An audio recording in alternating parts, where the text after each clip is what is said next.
Another deadly strike on a small boat the Pentagon says was carrying drugs destined for the United States.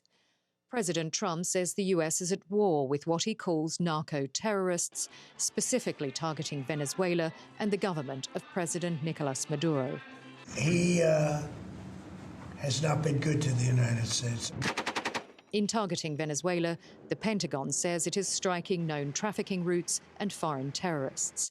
But official data shows the vast majority of drugs entering the US don't come from Venezuela. Cocaine is produced in Colombia and travels via the Pacific to Mexico and then illegally enters the US.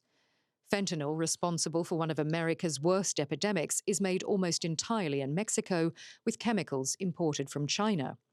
And the majority of heroin is smuggled from Southeast Asia across the Pacific.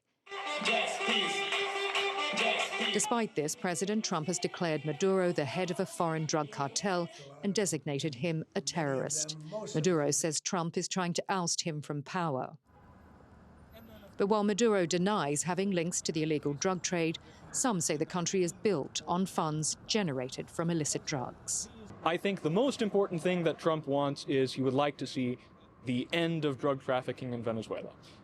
That is the consistent posture of the administration.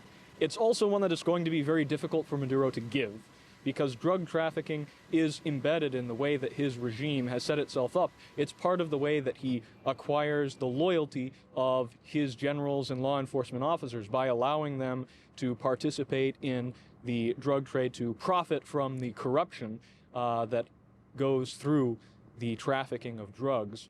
Declaring Maduro the head of a foreign terrorist organization is an unprecedented move by the US and could give Trump the authority to order strikes inside Venezuela, something the American president says he has not ruled out.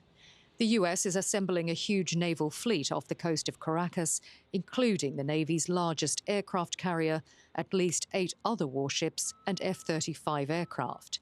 Human rights groups say the US is violating international law.